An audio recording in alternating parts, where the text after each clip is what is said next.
Praise the Lord. കർത്താവിൻ്റെ വിലയേറിയ വാഴ്ത്തപ്പെടുമാറാകട്ടെ. റോസ് ഫാമിലി പ്രയർ ഗ്രൂപ്പിലെ ഡയറക്ടർക്കും എല്ലാ അഡ്മിൻസിനും എല്ലാ സഹോദരങ്ങൾക്കും എല്ലാ കുഞ്ഞുങ്ങൾക്കും കർത്തൃനാമത്തിൽ എൻ്റെ സ്നേഹവന്ദനത്തെ ഞാൻ അറിയിക്കുന്നു. ഇന്ന് ഈ വൈകിയ സമയത്ത് തിരുവചനവുമായിട്ട് പ്രിയപ്പെട്ടവരുടെ മുമ്പാകെ കടന്നു വരുവാൻ ദൈവം സഹായിച്ച ദൈവത്തെ സ്തുതിക്കുന്നു. ഒരു പ്രാവശ്യം കൂടെ തിരുവചന സന്ദേശത്തിനായിട്ട് എന്നെ ക്ഷണിച്ച പ്രിയപ്പെട്ടവരുള്ള നന്ദിയെ ഈ തരുണത്തിൽ ഞാൻ അറിയിക്കുകയാണ്. അല്പസമയത്തെ തിരുവചന ചിന്തയ്ക്കായിട്ട് നമുക്ക് ദൈവസന്നിധിയിൽ പ്രാർത്ഥനയോടെ ആയിരിക്കാം. ദൈവം ഏവരെയും അനുഗ്രഹിക്കട്ടെ. ഈ പ്രെയർ ഗ്രൂപ്പ് വളരെ സന്തോഷത്തോടെ പോകുന്നു എന്നറിഞ്ഞാൽ വളരെ സന്തോഷം. കാരണം അനേക ദൈവമക്കൾക്ക് വേണ്ടി ദൈവജനത്തിന് വേണ്ടി ഇടിവിൽ നിന്ന് പ്രാർത്ഥിച്ചു കൊണ്ടിരിക്കുന്നു. മാത്രമല്ല കർത്തൃവേലയിലായിരിക്കുന്നതായ ഏവരെയും ഓർത്തുകൊണ്ട്, രോഗത്താൽ ഭാരപ്പെടുന്ന പ്രിയപ്പെട്ടവരെല്ലാം ഓർത്തുകൊണ്ട് പ്രാർത്ഥനയോടെ ആയിരിക്കാൻ ദൈവം സഹായിക്കുന്ന ദൈവത്തെ സ്തുതിക്കുന്നു. പ്രത്യേക ഈ ഗ്രൂപ്പിൻ്റെ ഡയറക്ടർ പ്രിയ റോസ്ലിൻ സിസ്റ്റർ വളരെ അതികഠിനമായിട്ടുള്ളൊരു അധ്വാനം തന്നെയാണ് ഈ ഗ്രൂപ്പിൽ കർത്താവിൻ്റെ നാമത്തിന് വേണ്ടി ചെയ്യുന്നത്. അധികമായിട്ട് ദൈവം മാനിക്കട്ടെ എന്ന് ഞാൻ പ്രാർത്ഥിക്കുന്നു. പ്രിയപ്പെട്ട ദൈവമക്കളെ, നമ്മുടെ ദൈവം നമ്മെ വിളിച്ചിരിക്കുന്ന വിളി എന്തെന്ന് മനസ്സിലാക്കിക്കൊണ്ടാണ് ഈ ദിവസങ്ങളിൽ നാം മുമ്പോട്ട് പോയിക്കൊണ്ടിരിക്കുന്നത്. ഹല്ലേലൂയ. കാരണം ജീവിതത്തിൻ്റെ ഓരോ ഭാഗത്തും നാം കടന്നു വരുന്ന സമയത്ത് ചില പ്രതികൂല സാഹചര്യങ്ങൾ നമ്മുടെ ജീവിതത്തിൽ കടന്നു വരുമ്പോൾ നാം സ്വാഭാവികമായിട്ട് നാം ചിന്തിക്കുന്നൊരവസ്ഥയാണ്, കർത്താവേ നീ എന്നെ അറിയുന്നില്ലേ, നീ എന്നെ വിളിച്ചിട്ടില്ലേ. കർത്തൃവേലയിലായിരിക്കുന്ന പ്രിയപ്പെട്ടവരും ദൈവത്തോട് ചോദിക്കുന്ന ഒരു ചോദ്യമാണ്. ഹൃദയത്തിനകത്ത് നിന്നുകൊണ്ട് ദൈവത്തോട് ഇങ്ങനെ ചോദിക്കും, കർത്താവേ നിൻ്റെ വേലയ്ക്ക് വേണ്ടി ഞാൻ ഇറങ്ങിയത്, ദൈവമേ നീ വിളിച്ചിട്ടില്ലേ എന്ന്. ഹല്ലേലൂയ. എന്നാൽ പ്രിയപ്പെട്ടവരെ, എന്നാൽ ആ പ്രാർത്ഥന ദൈവം കേട്ടുകൊണ്ട് നമ്മുടെ ഹൃദയത്തിനകത്തേക്ക് തിരുവചനം തന്ന് നമ്മെ ദൈവം ഉറപ്പിക്കുകയാണ് ചെയ്യുന്നത്. ഈ ദിവസങ്ങളിൽ ആ ഉറപ്പും ധൈര്യവും ദൈവവചനത്തിൽ കൂടെ നമുക്ക് ലഭിക്കുന്നതിനായി ഞാൻ ദൈവത്തെ സ്തുതിക്കുന്നു, സ്തോത്രം ചെയ്യുന്നു. പ്രിയപ്പെട്ടവരെ, നമുക്ക് അല്പസമയം തിരുവചനം ചിന്തിക്കുവാൻ ദൈവത്തിനെ നാം ആയിരിക്കുകയാണല്ലോ. എന്നാൽ ഈ ദൈവവചനത്തിൽ ചില അഭിഷിക്തന്മാരെ, ദൈവദാസന്മാരെ ദൈവം വിളിച്ചിരിക്കുന്നതായ അവസ്ഥകളെക്കുറിച്ച് അല്പമായിട്ട് ചിന്തിക്കുവാൻ ആഗ്രഹിക്കുന്നു. അപ്പോൾ അവരെ വിളിച്ചിരിക്കുന്ന അവസ്ഥയും അവർ കടന്നു വന്ന അവസ്ഥയെക്കുറിച്ച് ചിന്തിക്കുമ്പോൾ നമ്മുടെ ജീവിതവുമായിട്ടൊന്ന് താരതമ്യപ്പെടുത്തി നമ്മുടെ ജീവിതത്തെ ഒന്നുകൂടെ, നമ്മുടെ പ്രാർത്ഥനയ്ക്കൊരു വിശ്വാസം കൂടുതലായി വരുവാനും കൂടെ ഇടയാകും. ഹല്ലേലൂയ. ഓരോ ജീവിതങ്ങളെയും വിളിച്ച സ്ഥലങ്ങൾ എവിടെ നിന്നാണ്, ആരൊക്കെയാണ് ദൈവം വിളിച്ചിരിക്കുന്നത് എന്ന് അല്പമായിട്ട് ദൈവസന്നിധിയിൽ നമുക്ക് ചിന്തിക്കാം. ഒന്നാമതായിട്ട് ഞാൻ ചിന്തിക്കുവാൻ ആഗ്രഹിക്കുന്നത്, കാട്ടത്തിയുടെ മുകളിൽ നിന്ന് ഒരു വ്യക്തിയെ ദൈവം വിളിച്ചു, അല്ലേ? ഹല്ലേലൂയ. ആരാ വിളിച്ചത്? യേശുവാണ്. ഹല്ലേലൂയ. ലൂക്കോസിന്റെ സുവിശേഷം 19-ാം അധ്യായത്തിന്റെ 5-ാം വാക്യത്തിൽ വ്യക്തമായിട്ട് ഇങ്ങനെ പറയുന്നു, അവൻ ആ സ്ഥലത്ത് എത്തിയപ്പോൾ മേലോട്ട് നോക്കി, സക്കായിയെ വേഗം ഇറങ്ങി വാ, ഞാൻ ഇന്ന് നിന്റെ വീട്ടിൽ പാർക്കേണ്ടതാകുന്നു എന്ന് അവനോട് പറഞ്ഞു. അപ്പോൾ ഇവിടെ ആരാണ് കാട്ടത്തിയുടെ മുകളിൽ ഇരുന്നത്? അത് സക്കായി ആയിരുന്നു, അല്ലേ? ആ സക്കായിയെയാണ് യേശു വിളിച്ചത്. സക്കായിയോട് പറയുകയാണ്, സക്കായിയെ നീ വേഗം ഇറങ്ങി വാ, ഇന്ന് ഞാൻ നിന്റെ വീട്ടിൽ പാർക്കേണ്ടതാകുന്നു എന്ന്. എന്നാൽ സക്കായിയുടെ ജീവിതത്തിൽ സക്കായി അങ്ങനെയൊന്നും ചിന്തിച്ചിട്ടില്ലായിരുന്നു. കാരണം ഈ സക്കായി വളർച്ചയിൽ വളരെ കുറിയവനായിരുന്നു. ആ 19-ാം അധ്യായം മുകളിൽ നിന്ന് വായിക്കുമ്പോൾ കാണുവാൻ കഴിയുന്നു, ചുങ്കക്കാരിൽ പ്രമാണിയായിരുന്നു സക്കായി. ഹല്ലേലൂയ. ധനവാനായിരുന്നു സക്കായി. ശരീരത്തിൻ്റെതായ വലിപ്പത്തെക്കുറിച്ച് ചിന്തിക്കുമ്പോൾ വളർച്ചയിൽ ആയിരുന്നു. അതുകൊണ്ട് പുരുഷാര നിമിത്തം ഈ യേശുവിനെ ഈ സക്കായിക്ക് കാണുവാൻ കഴിഞ്ഞില്ല. എന്നാൽ ആ 4-ാമത്തെ വാക്യത്തിൽ ഈ സക്കായിയുടെ അതിയായ ഒരു ആഗ്രഹത്തെക്കുറിച്ച് പറയുന്നു. എന്താണ്? അവൻ മുൻപോട്ട് ഓടി അവനെ കാണേണ്ടതിന് ഒരു കാട്ടത്തിന്മേൽ കയറി. ആരെയാണ് കാണേണ്ടത്? അതുവഴി വരുന്നതായ യേശുവിനെ എനിക്കൊന്ന് കാണണമെന്ന് പറഞ്ഞ്. അപ്പോൾ ഈ കാട്ടത്തിമേൽ കയറിയപ്പോൾ ആ അത്തിയുടേതായ ആ മരത്തിൻ്റെ അവസ്ഥയൊന്ന് ചിന്തിച്ചാൽ, അതിനകത്ത് കയറിയിരുന്നാൽ അതിനകത്തിരിക്കുന്ന ആളെ ആർക്കും കാണുവാൻ കഴിയത്തില്ല. എന്നാൽ അതിനകത്തിരിക്കുന്ന ആൾക്ക് മറ്റുള്ളവരെ കാണുവാൻ കഴിയും. പ്രിയപ്പെട്ടവരെ, അങ്ങനെയുള്ളൊരവസ്ഥയിൽ സക്കായി ഈ അത്തിമരത്തിനകത്ത് കയറി, അല്ലേ? അവിടെ വ്യക്തമായിട്ട് പറയുക, സക്കായിയോട് യേശു പറയുന്നു, സക്കായിയെ നീ വേഗം ഇറങ്ങി വാ എന്ന്. ഹല്ലേലൂയ. അപ്പോൾ ഈ സക്കായിയുടെ ഹൃദയത്തിന്റെ ആഗ്രഹത്തെ യേശു കണ്ടു. ഹല്ലേലൂയ. ആമേൻ. ഞാൻ നിന്നെ കാണുക മാത്രമല്ല, ഞാൻ നിന്റെ ഭവനത്തിനകത്ത് വന്ന് നിന്നോടുകൂടെ ഒന്ന് പാർക്കുവാൻ വേണ്ടി ആഗ്രഹിക്കുക. ഹല്ലേലൂയ. അപ്പൊ സക്കായിയുടെ ജീവിതത്തിൽ സക്കായിയുടെ സന്തോഷം എന്തായിരുന്നു പ്രിയപ്പെട്ടവരെ? യേശുവിനെ ഒന്ന് കണ്ടാ മതി എന്ന ആഗ്രഹത്തോടെ ആയിരുന്നപ്പോൾ യേശു എൻ്റെ ഭവനത്തിൽ വന്ന് താമസിക്കുകയാണെന്നുള്ള യേശുവിൻ്റെ വാക്ക് കേട്ടപ്പോൾ ഈ സക്കായി വളരെ സന്തോഷിക്കുവാനിടയായി. ഹല്ലേലൂയ. പ്രിയപ്പെട്ടവർ, ഇതുപോലെയാണ് നാം ചെറുതായിട്ടൊന്ന് ചിന്തിക്കുമ്പോൾ ദൈവം നമ്മെ വലുതായി കാണുന്ന അവസ്ഥയാണ് നമുക്ക് കാണുവാൻ കഴിയുന്നത്. നാം ഒന്നുമല്ല എന്ന് പറഞ്ഞ് നാം ഇരിക്കുമ്പോഴൊക്കെയും ദൈവം നമ്മെ കാണുന്നത്, ഹല്ലേലൂയ, ദൈവത്തിൻ്റെ ദൃഷ്ടിയിൽ അത് ശ്രേഷ്ഠമായിട്ടാണ് കാണുന്നത് നമ്മെ. ഹല്ലേലൂയ. അത് നാം മറന്നു പോകരുത്. നമ്മുടെ ഹൃദയത്തിലെ ആഗ്രഹത്തെ കാണുന്ന ദൈവമാണ് നമ്മുടെ ദൈവം എന്ന് ഹല്ലേലൂയ വ്യക്തമായിട്ട് ഈ വചനത്തിൽ കൂടെ കാണുവാൻ കഴിയുന്നു. അപ്പോൾ കാട്ടത്തിയുടെ മുകളിൽ നിന്നും ആരെയാ വിളിച്ചത്? ചുങ്കക്കാരിൽ പ്രമാണിയും ധനവാനുമായിരുന്നതായ സക്കായിയെ യേശു വിളിച്ചു. ഹല്ലേലൂയ. രണ്ടാമതായിട്ട് ചിന്തിക്കുമ്പോൾ വൃക്ഷങ്ങൾക്കിടയിൽ നിന്ന് ഒരു വ്യക്തിയെ അവിടെ വിളിച്ചതായിട്ട് കാണുന്നു. ഉൽപ്പത്തി പുസ്തകത്തിലേക്ക് കടന്നു വരുമ്പോൾ 3-ാം അധ്യായം അതിൻ്റെ 8-9 വാക്യം ഇങ്ങനെ പറയുന്നു: വെയിലാറിയപ്പോൾ യഹോവയായ ദൈവം തോട്ടത്തിൽ നടക്കുന്ന ഒച്ച അവർ കേട്ടു. മനുഷ്യനും ഭാര്യയും യഹോവയായ ദൈവം തങ്ങളെ കാണാതിരിപ്പാൻ തോട്ടത്തിലെ വൃക്ഷങ്ങളുടെ ഇടയിൽ ഒളിച്ചു. യഹോവയായ ദൈവം മനുഷ്യനെ വിളിച്ചു, നീ എവിടെ എന്ന് ചോദിച്ചു. ഹല്ലേലൂയ. ആദാമിനെ ഹവ്വായെ കാണാൻ വേണ്ടി ദൈവം തോട്ടത്തിനകത്തേക്ക് കടന്നു വന്നപ്പോൾ ആദാമും ഹവ്വായും ദൈവത്തെ കാണണ്ട എന്ന് പറഞ്ഞ് അവരെ ഒളിച്ചിരിക്കുക. കാരണം അവർ നഗ്നരാണെന്ന് അവർക്ക് മനസ്സിലാക്കി. ഹല്ലേലൂയ. സ്തോത്രം. ഒന്ന് മനസ്സിലാക്കുക പ്രിയപ്പെട്ടവരെ. അവർക്ക് ദൈവത്തെ കാണണ്ട എന്ന് പറഞ്ഞ് അവർ ഒളിച്ചിരുന്നുവെങ്കിൽ ദൈവത്തിന് അവരെ കാണേണ്ടത് ആവശ്യമാ. ദൈവത്തിന്റെ സൃഷ്ടിപ്പാണ് ആദാമും ഹവ്വായും. ഹല്ലേലൂയ. അവിടെ വ്യക്തമായി ചോദിക്കുകയാണ്, ആദാമെ മനുഷ്യനെ വിളിച്ചു നീ എവിടെ എന്ന് ചോദിച്ചു. ഹല്ലേലൂയ. പ്രിയപ്പെട്ടവരെ, ഇതുപോലെയാണ് നമ്മുടെ ജീവിതത്തിൽ എന്തെങ്കിലും കുറവുകൾ വന്ന് വരുമ്പോൾ നാം പ്രാർത്ഥനാ ജീവിതത്തിൽ നിന്ന് മാറിയിരിക്കുന്ന അവസ്ഥ കാണപ്പെടുന്നുണ്ട്, അല്ലേ? എന്നാൽ നാം മാറിയിരിക്കുവാനല്ല ദൈവം ആഗ്രഹിക്കുന്നത്. പിന്നെയോ ദൈവം തന്റെ സ്നേഹത്തിൽ ദൈവസന്നിധിയിലേക്ക് വിളിക്കുകയാണ് ചെയ്യുന്നത്. ആ സ്നേഹം നാം മനസ്സിലാക്കണം. ഹല്ലേലൂയ.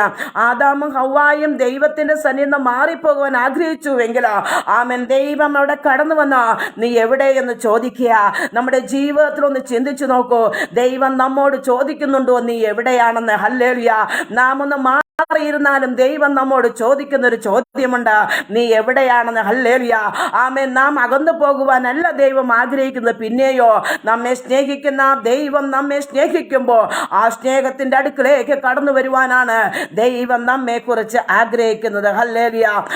ദിവസങ്ങളാകയാൽ ദൈവത്തെ കാണാതിരിക്കുവാൻ വേണ്ടി അവർ ശ്രമിച്ചതുപോലെയാണ് ഇന്നത്തെ സമൂഹത്തിൽ ദൈവത്തെ കാണാതിരിക്കുന്നതിന് വേണ്ടി മറഞ്ഞിരിക്കുന്നത്. എന്നാൽ ദൈവം കാണുകയാണ് ചെയ്യുന്നത്. ഹല്ലേലൂയ. ഈ ദിവസങ്ങളിൽ നമ്മെ കാണുന്ന ദൈവം ജീവിക്കുന്നുണ്ട് എന്ന് മനസ്സിലാക്കുക. നമ്മെ കർത്താവ് വിളിക്കുക തന്നെ ചെയ്യും. ഹല്ലേലൂയ. അവൻ പേർ ചൊല്ലി വിളിക്കുക തന്നെ ചെയ്യും. Praise the Lord. അപ്പോൾ രണ്ടാമത് മനസ്സിലാക്കി, വൃക്ഷങ്ങളിടയിൽ നിന്ന് ഹല്ലേലൂയ ദൈവം വിളിച്ചു. Praise the Lord. മൂന്നാമത് കാണുന്നു, ചുങ്കസ്ഥലത്ത് നിന്ന് ഒരു വ്യക്തിയെ വിളിച്ചതായിട്ട്. ഹല്ലേലൂയ. മത്തായിയുടെ സുവിശേഷം 9-ാം അധ്യായം അതിൻ്റെ 9-ാമത്തെ വാക്യത്തിൽ വ്യക്തമായി പറയുന്നു. 9-ാം അധ്യായം 9-ാം വാക്യം പറയുന്നു, യേശു അവിടെ നിന്ന് പോകുമ്പോൾ മത്തായി എന്ന പേരുള്ളൊരു മനുഷ്യൻ ചുങ്കസ്ഥലത്ത് ഇരിക്കുന്നത് കണ്ടു. എന്നെ അനുഗമിക്ക എന്ന് അവനോട് പറഞ്ഞു. അവൻ എഴുന്നേറ്റ് അവനെ അനുഗമിച്ചു. ഹല്ലേലൂയ. അവിടെയും ചുങ്കക്കാരനായ മത്തായിയാണ് യേശു കർത്താവ് വിളിച്ചിട്ട് ഈ മത്തായി നിഷേധിച്ചിട്ട് പോവുകയല്ല ചെയ്തത്, വിളിച്ച യേശുവിൻ്റെ പുറകെ പോവുകയാണ്. ഹല്ലേലൂയ. വിളിച്ചിട്ട് യേശു എന്താണ് പറഞ്ഞത്? എന്നെ അനുഗമിക്കുക അനുഗമിക്ക എന്ന്. ഹല്ലേലൂയ. ആമേൻ. അവിടെ മത്തായി നിഷേധിച്ചിട്ടില്ല. ഹല്ലേലൂയ. ഇതിൽ നിന്നൊന്ന് മനസ്സിലാക്കുക, നമ്മെ ദൈവം വിളിക്കുമ്പോൾ, നമ്മുടെ കർത്താവ് നമ്മെ വിളിക്കുമ്പോൾ നിഷേധിച്ചും കൊണ്ട് പോകുവാനല്ല ദൈവം ആഗ്രഹിക്കുന്നത്. നാം നിഷേധിച്ചുകൊണ്ട് പോകുന്ന അവസ്ഥയല്ല നമ്മുടെ ജീവിതത്തിൽ നിന്ന് പുറത്തു വരേണ്ടത്. പിന്നെയോ വിളിച്ച ദൈവത്തിന്റെ ഹല്ലേലൂയ അടുക്കിലേക്ക് നാം പോകണം. ഹല്ലേലൂയ. ഇവിടെ പറയുന്നു, എന്നെ അനുഗമിക്ക എന്ന് അവനോട് പറഞ്ഞു. Praise the Lord. ഹല്ലേലൂയ. ആ ദൈവത്തിന്റെ സന്നിധിയിലേക്കാണ് നാം കടന്നു പോകേണ്ടത്. ഹല്ലേലൂയ. അതിന്റെ 13ാമത്തെ വാക്യത്തിലേക്ക് വരുമ്പോൾ ഇങ്ങനെ കാണുന്നുണ്ട്, യാഗത്തിലല്ല കരുണയിലത്രേ ഞാൻ പ്രസാദിക്കുന്നു എന്നുള്ളത് എന്ത് എന്ന് പോയി പഠിപ്പീൻ. ഞാൻ നീതിമാന്മാരെ അല്ല പാപികളെ അത്രേ വിളിപ്പാൻ വന്നത് എന്ന് പറഞ്ഞു. ഹല്ലേലൂയ. എന്തുകൊണ്ടാണ് അവരങ്ങനെ പറഞ്ഞത്? ഹല്ലേലൂയ. എന്തുകൊണ്ടാണ് യേശു അങ്ങനെ പറഞ്ഞത്? ഒന്ന് മനസ്സിലാക്കുക. ആമേൻ. ഈ ചുങ്കക്കാരൻ മത്തായിയുടെ ഭവനത്തിൽ കടന്നു ചെന്ന് ഭക്ഷണം കഴിച്ചപ്പോൾ അവിടെ വ്യക്തമായിട്ട് പറയുന്നു, ചുങ്കക്കാരും പാപികളും വന്ന് യേശുവിനോടും അവന്റെ ശിഷ്യന്മാരോടും കൂടെ പന്തിയിലിരുന്നു.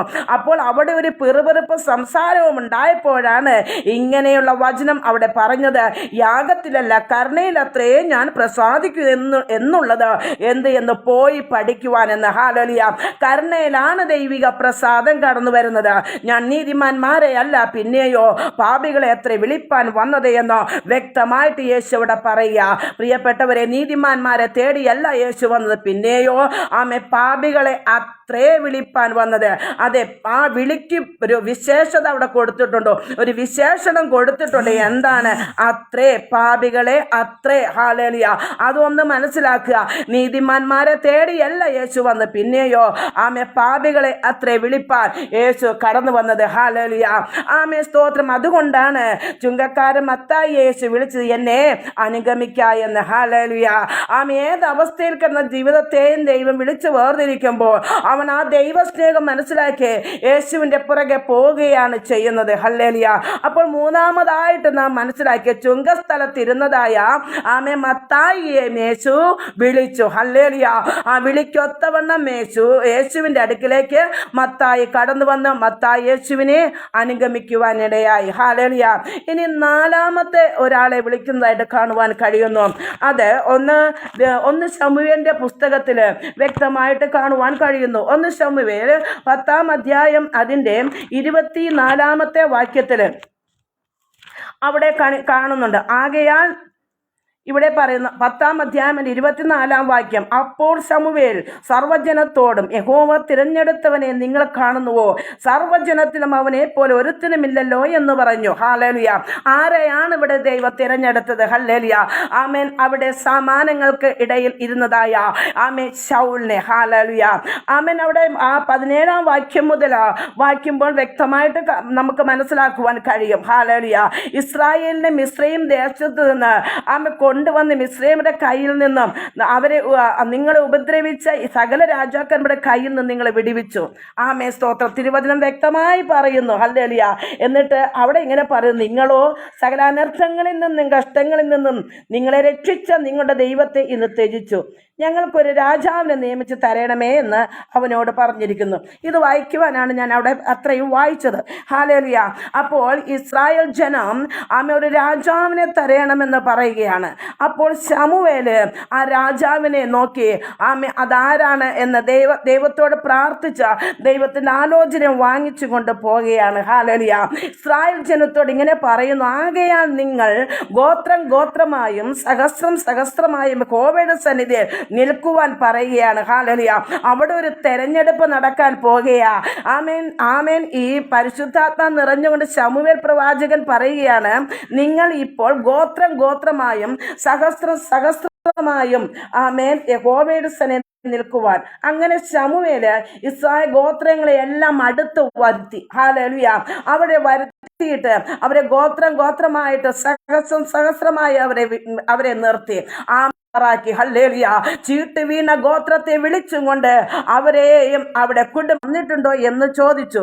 അതിന് യഹോവ അവൻ സമാനങ്ങളുടെ ഇടയിൽ ഒളിച്ചിരിക്കുന്നു എന്ന് അരുളി ചെയ്തു. അവർ ഓടിച്ചെന്ന് അവിടെ നിന്ന് അവനെ കൊണ്ട് നിങ്ങൾ കാണുന്നില്ലയോ എന്ന്. ഹല്ലേലൂയ. ആമേൻ. അവിടെ വ്യക്തമായി തോൾ മുതൽ പൊക്കമേറിയവനായിരുന്നു. ഹല്ലേലൂയ. ആമേൻ. ദൈവത്തിന്റെ കാണുന്നുവോ? സർവ്വജനത്തിന് അവനെ പോലെ ഒരുത്തനുമില്ല. 1 ശമൂവേലിന്റെ പുസ്തകത്തിൽ തന്നെ കാണുവാൻ കഴിയുന്നു. 2-ാം അധ്യായം അതിന്റെ മഹിമാസനം അവകാശമായി തരുവാനും തന്നെ ഉയർത്തുന്ന ദൈവമാ നമ്മുടെ ദൈവം. ഹല്ലേലൂയ. ഹന്ന ദൈവസന് പാടി ഹല്ലേലൂയ പ്രാർത്ഥിച്ചപ്പോൾ ദൈവം കൊടുത്ത മറുപടിയാ. ഹന്ന പ്രാർത്ഥിച്ചു പറഞ്ഞത് എന്തെന്നാൽ ഹല്ലേലൂയ, അങ്ങനെയാണ് 1 ശമൂവേൽ ദൈവം കണ്ടില്ലേ? ഹല്ലേലൂയ. ദൈവം പ്രവർത്തിച്ചില്ലേ? ഒരു ശമൂവേലിനെ ദൈവം കൊടുത്തില്ലേ? ഹല്ലേലൂയ. 3-ാം അധ്യായം അതിന്റെ അവസാന ഭാഗത്തേക്ക് വരുമ്പോൾ ശമൂവേൽ ശ്രേഷ്ഠമായിരുന്നില്ലേ? ഹല്ലേലൂയ.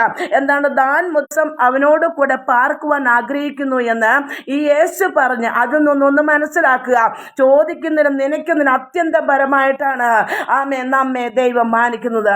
നാം ചെറുതായിട്ടൊന്ന് ദൈവസന്നിധിയിൽ ആഗ്രഹിക്കുമ്പോൾ ദൈവം അത്യന്തമായിട്ടും ദൈവം നമ്മെ മാനിക്കുക തന്നെ ചെയ്യാം. ശ്രേഷ്ഠത നോക്കിയല്ല സേവിക്കുന്നത്. ഹല്ലേലൂയ. ആമേൻ. ആദാമിനെ ഹവ്വായുടെ ജീവിതത്തെ അവരെ വിളിച്ചപ്പോൾ നീ എവിടെ ഒളിച്ചാലും നിന്നെ കാണുന്ന ഒരു ദൈവമുണ്ട് എന്ന് മനസ്സിലാക്കുവാൻ കഴിയുന്നു. 139-ാം നമ്മെ കാണുന്ന ശൗലിനെ വിളിച്ചത്. ഹല്ലേലൂയ. ദൈവിക തെരഞ്ഞെടുപ്പ് എത്ര ശ്രേഷ്ഠതയുണ്ട് അത് മനസ്സിലാക്കുക. ഹല്ലേലൂയ. ദൈവിക പദ്ധതി എന്താണെന്ന്. ഹല്ലേലൂയ. ആ തിരഞ്ഞെടുപ്പ് നടന്നത് ബെന്യാമിൻ ഹല്ലേലൂയ. നമ്മെ വിളിക്കൊത്തവണ്ണ നാം ഓട്ടമോട് തികയ്ക്കേണ്ടതാ. ഹല്ലേലൂയ. തിരുവചനം വായിക്കുമ്പോൾ ആഴമായിട്ട് സംസാരിക്കുക തന്നെ ചെയ്യും. ഈ ദൈവത്തെയാണല്ലോ ഞാൻ സേവിക്കുന്നത് എന്ന്. ഞാൻ ആയിരുന്ന അവസ്ഥയിൽ നിന്ന് എന്നെ തേടി ഒരു ദൈവം. നാം എവിടെ ആയിരുന്നപ്പോഴാണ് ഒന്നും നോക്കിയല്ല ദൈവം നമ്മെ വിളിച്ചത്. ഈ വിളിക്കൊത്തവണ്ണം മോട്ടമോട് തികയ്ക്കുക സർവശക്തനായ ദൈവ സഹായിക്കും. ഒരു പദ്ധതിയിൽ ദൈവിക പദ്ധതിക്കകത്തേക്ക് നമ്മയും തിരഞ്ഞെടുത്തു പോകുവാൻ തക്കവണ്ണം സർവശക്തനായ ദൈവ സഹായിക്കുമാറാകട്ടെ. ആത്മീയത്തിൽ മുന്നേറുക, കർത്താവിന്റെ വരവിന് വേണ്ടി ഒരുങ്ങുക. അനേകാത്മാ ദൈവിക പദ്ധതിക്കകത്ത് ഞാനും നിങ്ങളും ഒരു ഭാഗത്തായിരിക്കുന്നു. അത് മനസ്സിലാക്കിക്കൊണ്ട് ആത്മീയ ജീവിതത്തെ മുമ്പോട്ട് കൊണ്ടുപോകുക സർവശക്തനായ ദൈവം സഹായിക്കുമാറാകട്ടെ എന്നുള്ള പ്രാർത്ഥനയോടുകൂടെ വാക്കുകൾ നീരുന്നു. Praise the Lord.